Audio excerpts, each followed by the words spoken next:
Gracias por esta mañana, te damos gracias por tu amor y tu misericordia, porque nos has permitido estar aquí voluntariamente. Hemos venido a ofrecerte sacrificio de alabanza y a recibir tu palabra. Te pido, Espíritu Santo, que ministres a cada corazón, que reveles el contenido de la palabra a cada vida, a cada persona, que sea provechosa para poder tomar decisiones y para poder vivir de acuerdo a tu voluntad y a tu propósito. Así que te lo pedimos en el nombre de Jesús. Amén y amén. Quiero saludar a un pastor que está con nosotros de Maracaibo, ¿no? ¿Viene usted? Bienvenido, bienvenido. Esta es su casa. Hoy vamos a leer el Salmo 127, 1 y 2 en la Reina Valera contemporánea. Vamos a leer esos dos versículos porque de aquí va a salir el mensaje. Amén. Miren cómo dice la palabra del Señor. Dice, si el Señor no edifica la casa, de nada sirve que los edificadores se esfuercen. Si el Señor no protege la ciudad, de nada sirve que los guardias la vigilen. De nada sirve que ustedes madruguen y que se acuesten muy tarde, si el pan que comen es pan de sufrimiento y el Señor da el sueño a los que Él ama. Amén. ¿Cuántos creen que eso es así? Fíjense que este salmo tiene apenas 5 versículos. Y una de las cosas llamativas que tiene el Salmo es que se lo atribuyen al rey Salomón. Ustedes saben que la Biblia dice que el rey Salomón ha sido el hombre más sabio que ha pisado la tierra, ¿verdad? Y es un salmo que tiene contenido acerca de la vida familiar, de la vida personal. Y dice, hace aseveraciones que son muy, muy, muy importantes. Dice que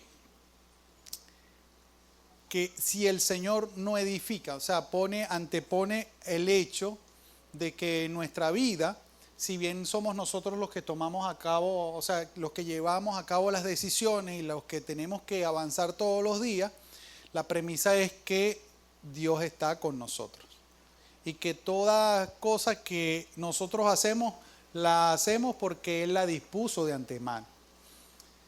Porque ¿cuántos de nosotros no, en el sentido general, cuando hablamos de edificar la casa, por ejemplo, nos referimos no solo a construir una casa física, ¿cierto?, sino a conformar una familia? Entonces, ¿cuántos de los que están acá tienen una familia? Y los que no tienen una familia proceden de una familia, ¿sí o no? Ok, entonces, cuando usted como persona tomó la decisión de formar familia, ya Dios había tomado esa decisión de antemano. Y la palabra antepone el hecho de que en la cultura hebrea hay un concepto que es muy necesario que como cristianos nosotros lo absorbamos, y es el hecho de que en primer lugar el hebreo promedio, el judío, considera que Dios es el arquitecto de la vida. Amén. Y en segundo lugar, ellos creen que Dios es el protector de los que le aman. Entonces nosotros como cristianos tenemos que asumir eso como una verdad también para nuestra vida. Es Dios el arquitecto de nuestra vida. ¿En qué sentido? Dios puso propósito en nosotros. Miremoslo de esta forma. Cuando se va a construir un edificio, cuando se va a hacer una edificación, ¿qué es lo primero que surge antes de que ocurra el hecho como tal de que exista la edificación? Pero aún antes de los materiales, hay una planificación. Ahí está. Hay un plano. El arquitecto es el que genera el plano. En el plano está el proyecto de cómo debería ser la edificación. Cuando yo digo que ese concepto de que Dios es el arquitecto de la vida, estoy planteándoles el hecho de que Dios tiene un plano de cómo debería ser la vida individual y personal de cada uno de nosotros, la vida óptima de cada uno de nosotros. Pero cuando la obra se ejecuta, no solo existe el arquitecto, existen los constructores y hay una persona que es el que garantiza que la obra se parezca al plano. ¿Quién es el que garantiza que la obra se parezca al plano? El ingeniero. El ingeniero es el que está vigilando. Entonces, si bien Dios es el arquitecto de nuestras vidas, nosotros en cierto modo, con la ayuda del Espíritu Santo, obviamente, somos ingenieros de lo que está ocurriendo día a día en nuestras vidas. Amén.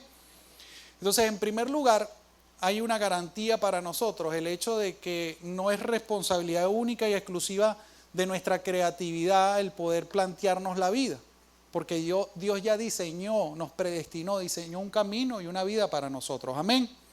Eso nos da un patrón de seguridad. ¿Cuál es el patrón de seguridad? Que Dios sabe qué es lo que más nos conviene. En segundo lugar, el segundo patrón de seguridad es el hecho de que Dios está comprometido en nuestra protección personal, familiar, individual. Entonces, en el proceso que nuestras vidas son construidas, Él se compromete a cuidarnos. ¿Por qué Él quiere cuidarnos? Bueno, para garantizar que el resultado sea el más óptimo. Amén. El resultado de saber que Dios es el arquitecto de la vida, que Dios es el que nos cuida, el que nos guarda, es que nosotros tenemos paz. Por eso el otro versículo dice que, en el versículo dice, de nada sirve que ustedes madruguen y que se acuesten muy tarde si el pan que comen es de sufrimiento. ¿A qué se refiere con eso? A la ansiedad. No tiene ningún sentido que las personas vivan su vida con la ansiedad de querer hacer cosas o de tener que hacer cosas porque no hay otras opciones. Cuando Dios está en tu vida, obviamente tienes que todos los días pararte a hacer cosas, ¿de acuerdo? Pero el resultado, la garantía de todas esas cosas también están en manos de Dios, no solo de tu propio esfuerzo. ¿Qué resultado tiene eso? Lo otro que dice el versículo, dice, y el Señor da el sueño ¿a quién? A los que Él ama. O sea, ¿cuál es el resultado de hacer a Dios parte de nuestra vida cotidiana? El hecho de que Dios nos aporta paz. Paz en los resultados. No siempre los resultados son como nosotros los esperábamos, pero aunque no sean así, sabemos que Dios, que tiene control de nuestras circunstancias y que nos protege, a veces permite que las cosas no se den como esperábamos para nuestro bien. Amén. ¿Eso es bueno o es malo según usted? Cuando la mayoría de las personas que toman la decisión de venir a la iglesia lo hacen porque en algún momento reconocen que necesitan ayuda, ¿sí o no? Y lo importante no es que reconozca que necesiten ayuda, sino que no esperen primordialmente la ayuda de las personas, sino que aspiren la ayuda primordial de Dios. ¿Es o no es? Es necesario que la gente se acerque a Dios porque entiende, porque llega a reconocer que le hace falta el apoyo de Dios, la guianza de Dios en todas las cosas que hace. Y aquí nos encontramos con un término que es importante y es que es la autosuficiencia. ¿Qué pasa? La gente que vive sin Dios vive en un afán de ser autosuficiente. ¿Y qué es ser autosuficiente? Valerse por sí mismo, tratar de por sí mismo lograr ser suficiente para todas las cosas que tiene planteadas en la vida. Y muchos de nosotros vivimos en algún momento con ese afán. ¿Cuál cree usted que es el resultado de pretender ser autosuficiente? Por aquí me dijeron desastre. ¿Cuál más según su experiencia personal? Enfermedad, ¿sí o no? Fatiga, estrés. Entonces, ¿por qué? ¿Por qué? No es porque nosotros no tengamos capacidades para hacer las cosas, sino que estamos diseñados, o sea, nosotros fuimos diseñados para adorar. Nuestro diseño original incluye el hecho de que nosotros necesitamos ayuda. ¿Cuál fue la primera acción concreta que Dios hizo en la creación? Vio que el hombre estaba solo y dijo, haré ayuda idónea para él. No estamos diseñados para estar solos. Y la autosuficiencia implica individualidad, soledad, aislamiento. ¿De acuerdo? Entonces, una persona autosuficiente es una persona que tiene la vaga ilusión de que por sí mismo puede resolver todas las cosas. ¿Y cuántos de nosotros no vivimos así durante mucho tiempo? Y lo peor no es eso. ¿Cuántos de nosotros, aún conociendo a Dios, pretendemos seguir siendo autosuficientes? Ahí está el detallazo. Pero Jesús dice algo muy importante en el Evangelio. En Juan 15:5, Jesús estaba hablando de la vid. Y miren lo que dice Jesús. Juan 15:5. Dice Jesús lo siguiente, dice, ciertamente yo soy la vid, ustedes las ramas. Los que permanecen en mí y yo en ellos, producirán mucho fruto. ¿Por qué? ¿Qué dice ahí? Separados de mí no pueden hacer nada. Y usted se dirá, bueno, eso es relativo, porque yo sin Dios logré hacer muchas cosas. Pero ¿a qué se refiere Cristo de que separados de Él no podemos hacer nada? Pues veámoslo estrictamente en el ejemplo que usted está usando Jesús. Él dice que nosotros somos ramas y que Él es la planta de la vid. ¿Dónde surge el fruto? ¿En las ramas, sí o no? Las uvas salen en las ramas de la vid. Entonces se supone que nuestra función es fructificar. Él dice que sin que la savia, obviamente, si la savia no fluye a través de las ramas, muere y es improbable que llegue a dar frutos. Cuando Jesús dice que sin mí nada podemos llegar a hacer, se trata de aquellas cosas en nuestra vida que realmente trascienden al plano temporal.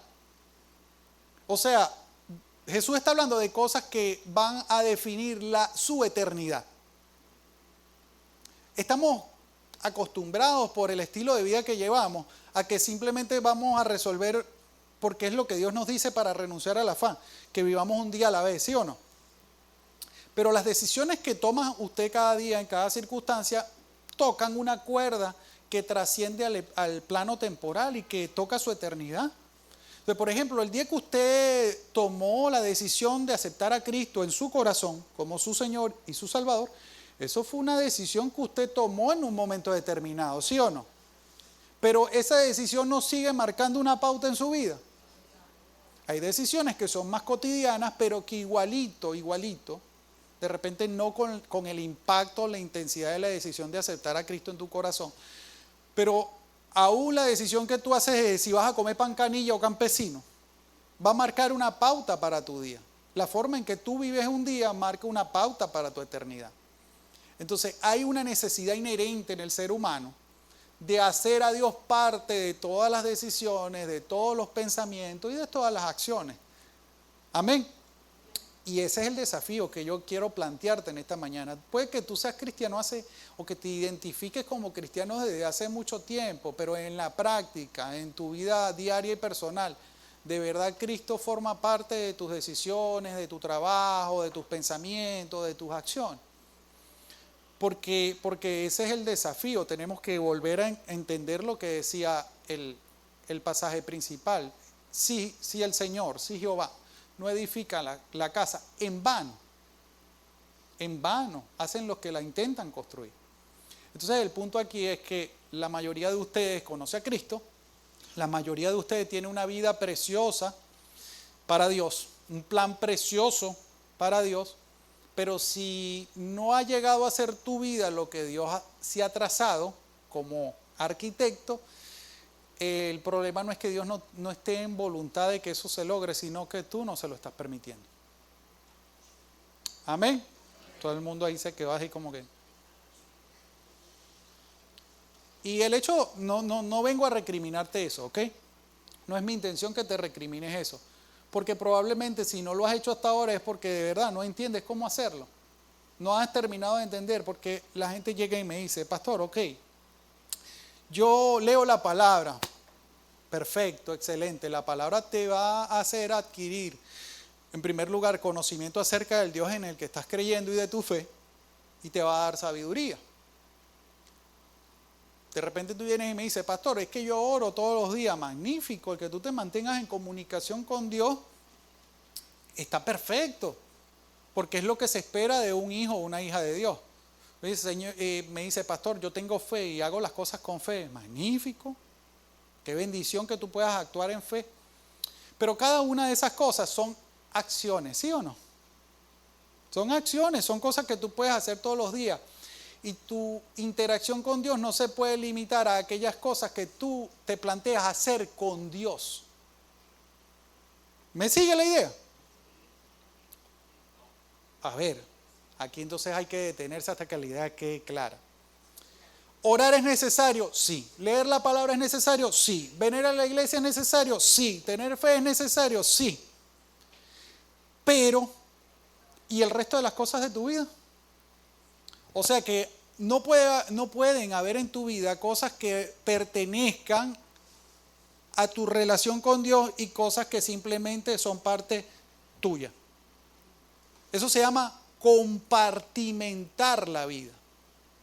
No hay, o sea, para un hijo de Dios no hay cosas que son profanas y cosas que son sagradas.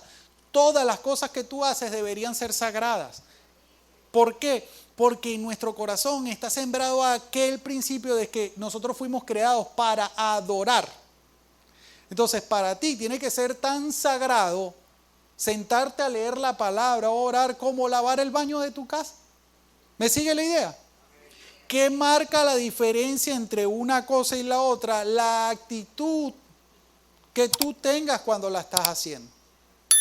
La conciencia que tú tengas de que cada cosa que tú haces es importante, pero no es indispensable. Y aquí quiero hablarte de eso, de lo importante y lo indispensable. ¿Cuál es el problema? ¿O qué cosas nos priva a que Dios forme parte de todo en lo que nosotros hacemos? El control. Lo que te genera angustia, lo que te genera ansiedad, lo que te genera autosuficiencia es la necesidad desmedida de controlar todo, de controlar lo que tú haces, tus circunstancias, lo que pasa, lo que no pasa. Yo les ponía a los del primer servicio este ejemplo. Imaginemos por un momento que tú eres de esas personas que se para siempre temprano y que tú, como te paras temprano, primero que todo el resto de las personas que viven en tu casa, tú te hayas acostumbrado a ser el que hace el desayuno. ¿Qué pasaría si llega un día X y tú te quedaste dormido?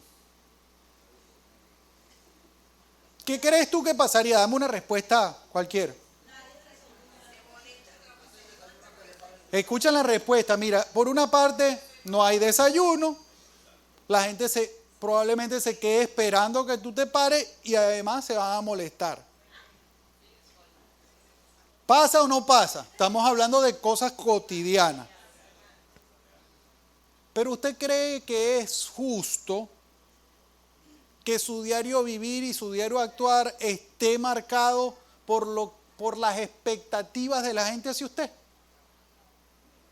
Somos indispensables. Ese es el problema. Que nosotros, mire, eso es una trampa tremenda. O sea, escúcheme con atención. Nosotros sin darnos cuenta nos gusta que la gente nos necesite. Cuando usted es de los que se para temprano y usted le hace el desayuno, usted tiene el control porque usted decidió que si se va a desayunar pan, si se va a desayunar arepa o lo que a usted se le ocurrió. ¿Sí o no? Y los que no están dispuestos a pagar el precio, simplemente comen lo que usted le pone en la mesa y se acabó. Pero ¿eso qué le otorga a usted? Poder, control sobre las decisiones de los demás. Y ahí está el problema. Porque si su vida gira en torno a las expectativas de las personas que la rodean, usted nunca va a poder tener libertad para vivir como Cristo quiere que usted viva. Y no se confunda, yo no estoy hablando de responsabilidades, porque una cosa son las responsabilidades que nosotros asumimos, porque las tenemos que asumir como adultos, como personas que tienen de repente familia, y otra cosa son las cosas que nosotros hemos decidido hacer simplemente porque nos complacen. No sé si está entendiéndome la diferencia, pero hay una diferencia radical. ¿Por qué usted tiene que trabajar? Porque usted sale a trabajar todos los días, ¿ve? Porque necesita plata. ¿Para qué necesita la plata? ¿Qué dice la palabra? Que el que no trabaja, que no coma. ¿Es una responsabilidad el trabajo? Es una responsabilidad que usted toma. Pero entre ir a trabajar porque no queda otra opción y disfrutar lo que usted hace y honrar a Dios con lo que usted hace, hay una diferencia radical. ¿Qué produce una cosa y qué produce la otra?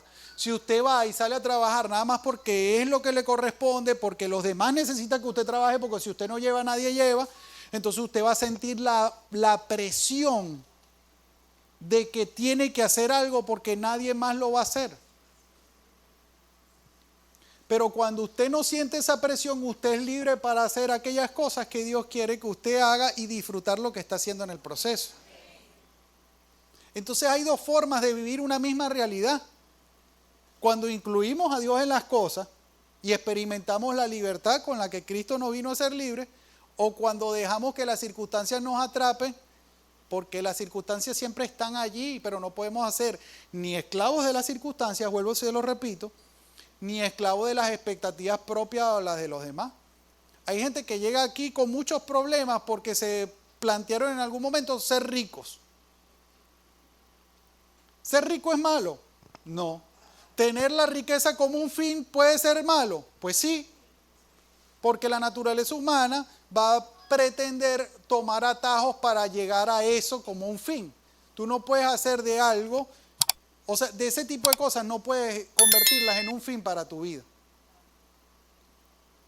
¿Cuál es la diferencia que ocurre cuando tú conoces a Cristo? Cuando Cristo llega a tu vida, cuando empieza a hacer una transformación de adentro hacia afuera en tu vida, que tú ya entiendes que esas cosas no son un fin por sí mismos, sino que serían el resultado de un propósito de Dios para tu vida.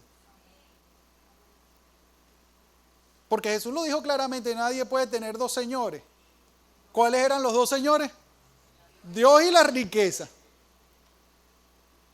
Alguien que pone a Dios en primer lugar, Dios le puede conceder riqueza.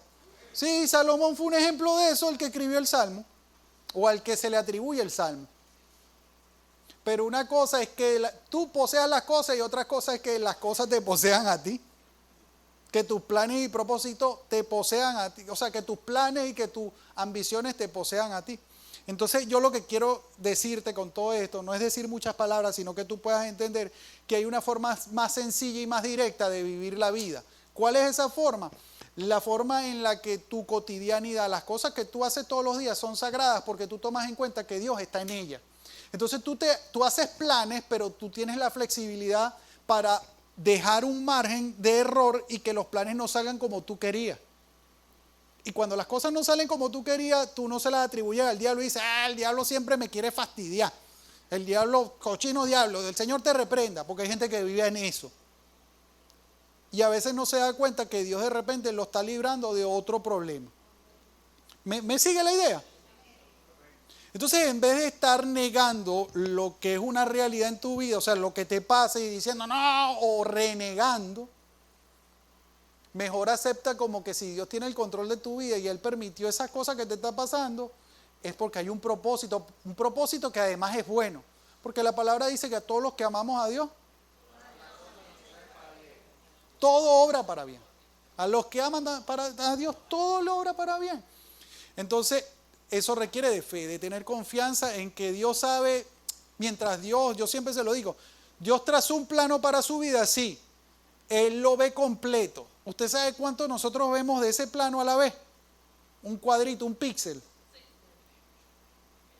Nosotros renegando de Dios, oye, tú sí te tardas. Mira, las cosas que perduran en la vida que nosotros experimentamos son las que tardan más, ¿sí o no?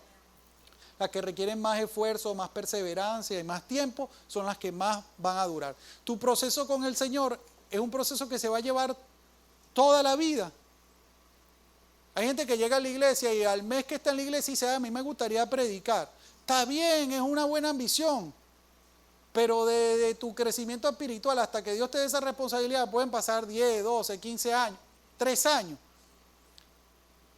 Y si tú te empeñas en buscar atajos para lograr eso, ¿qué va a pasar? No es que no lo puedas lograr, de repente lo logras, pero el efecto de ese logro no va a marcar la vida de las personas. ¿Por qué? Porque era algo que tú te propusiste como una necesidad personal y no como el propósito eterno de Dios. Amén. Entonces, una de las cosas con las que nosotros más luchamos, ¿cuál es? Las expectativas propias acerca de las cosas, las expectativas de los terceros. Otra cosa que nos hace luchar mucho, las circunstancias. Hay cosas que se nos presentan y que no las elegimos.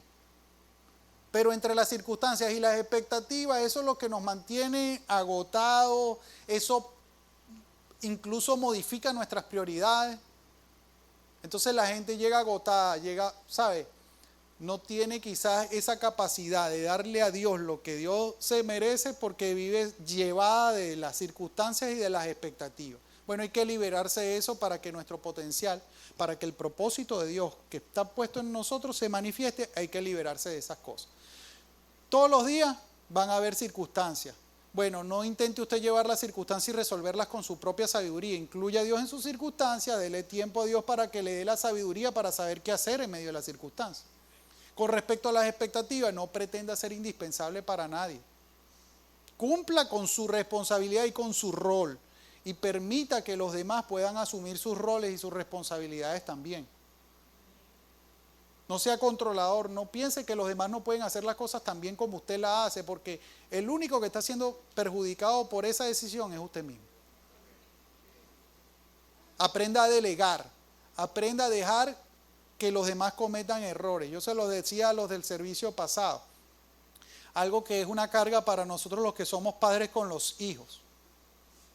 Yo quiero que mi hijo sea un hombre temeroso de Dios y piadoso. Pero eso es algo que yo no tengo la capacidad humana de forjar en él. ¿Qué es lo que Dios espera que yo haga para su vida? Que lo forme en la palabra. Que le dé ejemplo con mi vida. ¿Sí o no? Que le enseñe principios, los principios bíblicos. Y que lo corrija cuando está saliéndose de los principios. Pero de ahí a obligarlo a venir a la iglesia hay un trecho grandísimo. Porque mis padres no son cristianos. Y yo crecí en medio de hijos de pastores. Mis amigos, yo tenía 4 amigos que eran mis mejores amigos, que fueron los que me predicaron a Cristo. Yo tengo 42 años. De mis 4 amigos hijos de pastores, ninguno es pastor. Y uno solo va a la iglesia. Pero cuando, no digo que eso sea siempre así, pero cuando nosotros éramos adolescentes, a mí me entusiasmaba ir a la iglesia porque para mí eso era, y a ellos les daba fastidio porque los obligaban. Porque la gente tenía que verlos a ellos ahí porque ellos eran hijos del pastor. ¿Usted me entiende a qué me refiero con esto? Entonces, a veces nosotros asumimos cosas que creemos que están bien, pero que nadie nos ha pedido que las hagamos. ¿Me sigue la idea? Entonces tenemos que poder preguntarle a Dios y pedirle sabiduría para saber cuáles son los límites que debemos establecer a nuestras acciones, a nuestras decisiones. Amén. Ok. Por poder experimentar la libertad en Cristo requiere que le demos nuestras cargas. Escuche esto. ¿Usted quiere ser libre en Cristo? Hay que entregarle las cargas. ¿Pero a qué me refiero yo con entregarle las cargas? No abandonando la responsabilidad, sino buscando su sabiduría y su dirección para hacer lo que conviene de la forma más eficiente. No es que usted dice, bueno, Cristo, aquí está, este es mi problema, ve cómo se resuelve. Yo ya no voy a saber, no voy a hacer más nada con respecto a eso. No, así tampoco, así no funciona tampoco. Usted tiene un problema, usted tiene una carga, usted tiene una responsabilidad que atender. Pídale a Dios la sabiduría y la capacidad y que le ayude a establecer límites para saber hasta dónde le corresponde a usted hacer y hasta dónde le toca a usted descansar y permitir que Dios haga su parte. Amén. Porque no hay nada más maravilloso que vivir bajo la gracia de Dios. La gracia de Dios está para nosotros y puede resplandecer a través de nosotros. ¿Cómo se traduce eso al castellano plano y simple? Tú te paras en la mañana y tú le dices al Señor, Señor, yo te pido que en todo lo que yo vaya a hacer hoy tú pongas gracia en mí. Y dame la sabiduría para afrontar cada reto que se me presente en este día. Estoy poniendo un ejemplo práctico. De repente tú tienes un oficio X y hay 100 personas que hacen el mismo oficio que tú. Contar con la gracia de Dios significa que cuando a ti te escogen, Dios va a hacer que la gente valore más lo que tú haces por ellos que lo que hacen los otros 100 que son más talentosos que tú. Amén. Y eso es algo sobrenatural. ¿De acuerdo? Dios va a hacer que con una fracción del esfuerzo que los otros hacen para ser relevantes, tú tengas más ingresos. Entonces, ¿cuál es el detallazo aquí? Que cuando tú invitas a Dios a ser parte activa de tu cotidianidad, tú lo vas a tomar en cuenta en todo lo que haces, vas a permitir que Él haga su parte y vas a poder experimentar la sobrenaturalidad de Dios manifestándose en tu vida. Amén. Eso es tan así y es tan simple. Mire, cada vez que les voy a poner un ejemplo de mi vida personal, porque uno tiene que predicar de lo que vive, ¿sí o no? Yo soy un mortal como usted y cada vez que a mí me toca predicar, yo entiendo que las cosas que de repente yo les voy a decir pueden marcar una diferencia en su vida y no creo que sea porque las digo yo, sino porque el Espíritu Santo necesita que usted escuche ciertas cosas para en su corazón revelárselas y activar ciertos pensamientos, ¿no? Entonces, los sábados son días ocupados, pero yo dije, como son días muy ocupados para mí, yo dije, bueno, yo he venido pensando y buscando e indagando acerca de qué voy a predicar y me voy a parar el sábado tempranito y voy a escribir la prédica. Yo me siento a las 6 de la mañana, escribo mi prédica y estoy listo para hacer todas las cosas que tengo que hacer. Yo salí de mi casa y no tenía ni 5 minutos fuera de mi casa y la moto se accidentó. Entonces yo me detuve por un momento y yo dije, esto no es normal, cada vez que voy a predicar la moto le pasa algo. Entonces yo dije, ya va, me quejo, no, tengo que tratar de seguir avanzando en este día en vez de estar quejándome porque esto yo no soy mecánico, yo no lo puedo resolver. Me detuve y lo primero que vino a mi mente es que Dios había sido misericordioso, porque me accidenté cerquita de la casa. Lo único que necesitaba hacer era empujar la moto, montarla en la isla y cruzar la calle y caminar una cuadra más. Entonces yo dije, bueno, Señor, lo que necesitaría aquí es una ayudadita para montar la moto allá en la isla. Bueno, yo no había terminado de pensarlo y viene un hombre caminando allá que se había parado, yo ni me había dado cuenta. Él venía en una moto también y me dijo, ¿qué pasó? ¿Se te acabó la gasolina? Y yo, no, se rompió la correa de la transmisión. ¿Y qué vas a hacer? Yo le dije, no, empujarla para mi casa, yo vivo allá en Jorecol. Ah, yo te ayudo a montarla en la isla. Me está entendiendo, es una tontería, pero es una tontería que me permite saber que yo no lo puedo controlar todo, ni lo puedo pensar todo, ni lo puedo hacer todo, pero hay un Dios que se preocupa y sabía que mi pensamiento era hacer eso y que en ese momento yo me podía o dejar la moto ahí, seguir haciendo, o Dios propuso eso. Yo dejo la moto, yo iba llevando a mi hijo a su entrenamiento y Diego me dice, papá, yo no quiero perder el entrenamiento de hoy. Yo le dije, vámonos caminando, fui, lo dejé, X. Yo había pensado, hoy es sábado y es muy poco probable que me vayan a reparar la moto en sábado porque yo le comento a una persona, oye, se me accidentó la moto y sin yo decirle más nada a la persona me dijo, mira, cuando yo termine aquí, te empujo con mi moto para que lleves la moto al mecánico. Yo dije, ok, ya tengo grúa. Voy a llamar al mecánico. Mira, Javier, ¿estás ahí? Sí, ¿qué pasó? Le pasó esto a la moto. Tráela. Cuando yo llegué allá, el tipo estaba ocupado y me dice, ¿otra vez la correa? Sí. Ah, eso que estaba mal. Anda a comprar la correa. Bueno, para hacerle el cuento corto, yo estaba contando, o sea, mentalmente, según mis criterios, yo estaba contando con la moto como para el martes o para el miércoles. Y una hora después la moto estaba rodando. O sea, usted dice, bueno, pero eso son coincidencias o son cosas naturales. No, cuando tú haces a Dios parte activa de tu vida y tú no te angustias y no quieres controlarlo todo y no quieres resolverlo todo, sino que tú prosigues con las cosas que tienes que hacer con calma, con la seguridad de que las cosas que te pasan no son el fin del mundo, ni se va a caer el mundo, ni la gente se va a poner brava contigo porque tú no pudiste hacer X o Y.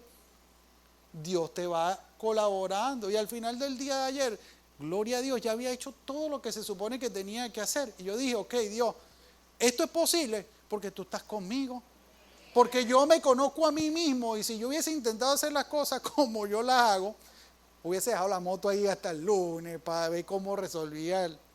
Pero incluso Dios es tan benevolente que Él te manda a que te motive, a que te eche un empujoncito a la gente con la que tú no cuentas. Entonces, claro, es un ejemplo que no es la primera vez que me pasa esas cosas, pero me choca tener que volvérselo a contar. ¿Sabe por qué? Porque es que sigo fallando en lo mismo. ¿Me entiendes? Si me vuelve a pasar porque sigo fallando en lo mismo. Pero si se lo reitero es porque reiteradamente, a pesar de que sigo fallando en el mismo aspecto, Dios me sigue respaldando y no va a ser diferente contigo. No va a ser diferente contigo. Entonces no renuncies al hecho. Vas a meter la pata 1000 veces y 1000 veces la misericordia de Dios va a ser movida hacia ti para que deje de meter la pata en el mismo aspecto. Amén.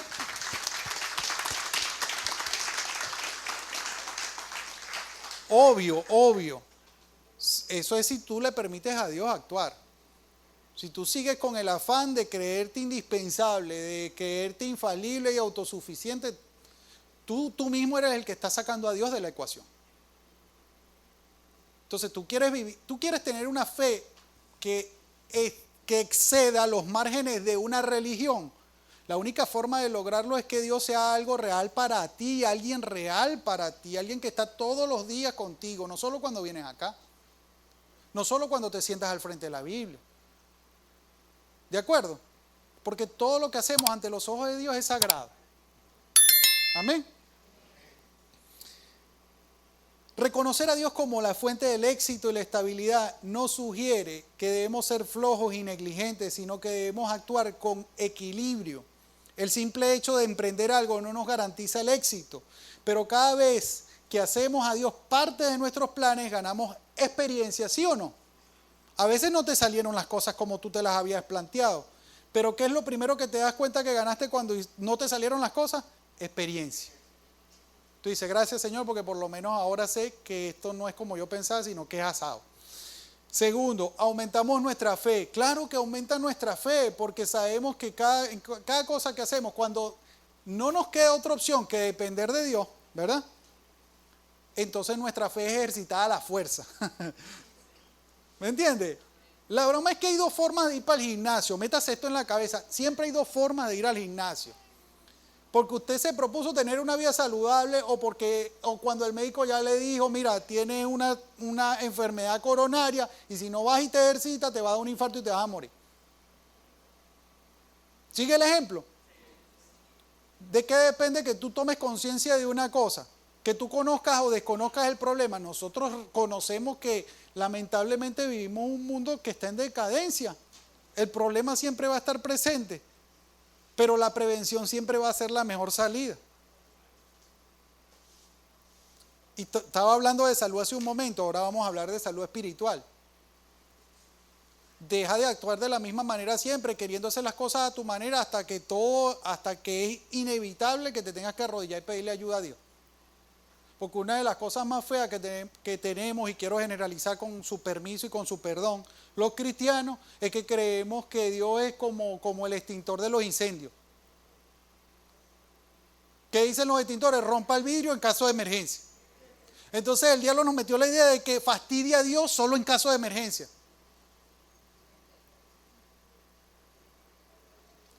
Yo le decía a los del primer servicio, me vino una palabra a la mente que tiene que ver con los adolescentes de este momento. Los adolescentes, aquí hay algunos, usan un término que para nosotros es conocido pero no es utilizado. Ellos utilizan el término migajero. ¿Cuántos han escuchado ese término? Mira, aquí hay un adolescente y se está riendo. Les cuento, no porque yo sea adolescente, sino porque soy curioso. Los adolescentes dicen que alguien es migajero cuando alguien siempre anda buscando aprobación o atención, ¿sabes? Ay, quiéreme, escríbeme, respóndeme, dame. ¿Sí? Bueno, aunque nos parezca algo muy bizarro, Dios es migajero con nosotros. Usted dice, no, yo hago las cosas a mi manera, porque yo creo que esto es más rápido así como yo lo quiero hacer. Y Dios está ahí, yo te acompaño, yo te echo la mano, y tú le dices, ya va. Sí, está bien, pero ya va, pero déjame intentarlo. ¿A usted no le ha pasado? Con los chamos no le pasa.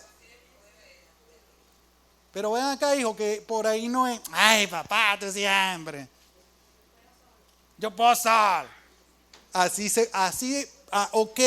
Pero ¿saben una cosa? Tenemos que dejar de ser niños espirituales y empezar a madurar espiritualmente. ¿Cuál es la diferencia entre un niño espiritual y un maduro espiritual? Que el niño deja de resistir la acción de Dios en su vida y hace Dios parte de su vida. Amén. Hay tres cosas que yo quiero que usted se lleve en su corazón de este mensaje. La primera es que debemos reconocer que la habilidad humana tiene límites. Puede que usted sea una persona muy habilidosa y muy talentosa, pero ¿sabes qué? Aunque tú seas una persona talentosa, aunque tú seas una persona inteligente, aunque tú seas una persona esforzada, la fuerza y la salud tienen un límite. ¿Y qué pasa cuando la fuerza y la salud llega a su límite? Que te enfermas y te mueres. Y tu oportunidad de disfrutar y usar con sabiduría el tiempo que Dios te ha otorgado en esta tierra se te acaba. ¿Por culpa de Dios? No. Sino por un mal uso de tu tiempo, de tu esfuerzo, de tu salud. Entonces la gente muy talentosa y como yo decía que por ejemplo mucha de esa gente que logró cosas enormes, empresas enormes, terminas enfermos de cáncer, ¿sí o no? O terminan, igualito todos nos vamos a morir, eso es un hecho evidente.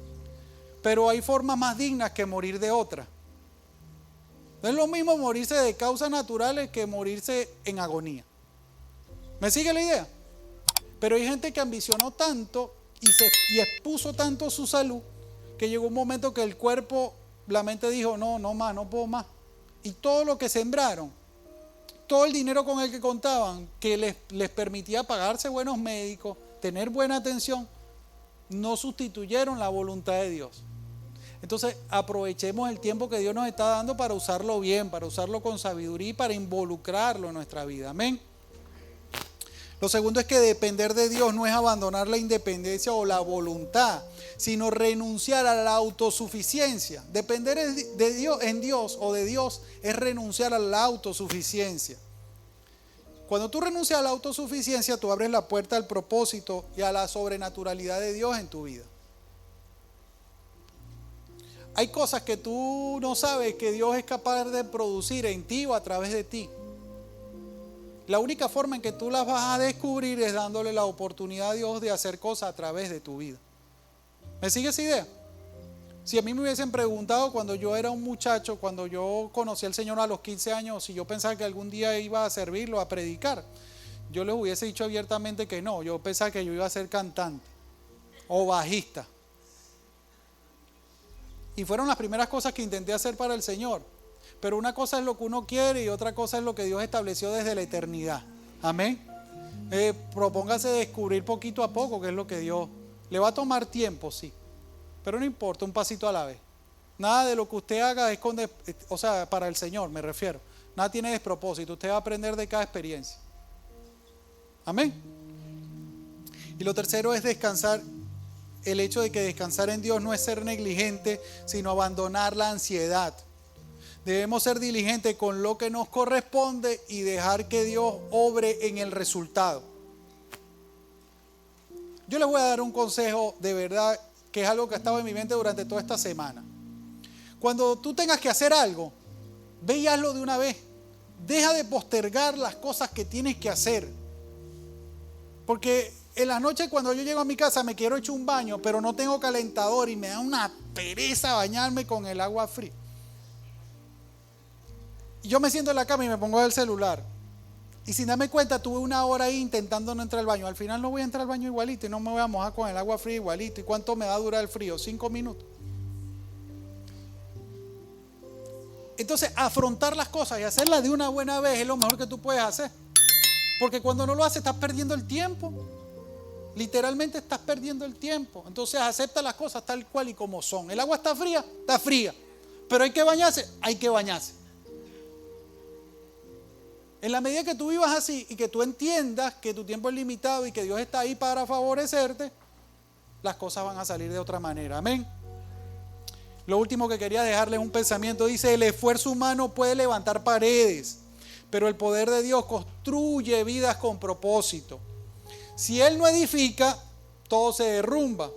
Si Él edifica, nada lo puede destruir. Amén. Que Dios le bendiga. Dele un fuerte aplauso al Señor. Vamos a orar. Póngase de pie, vamos a orar.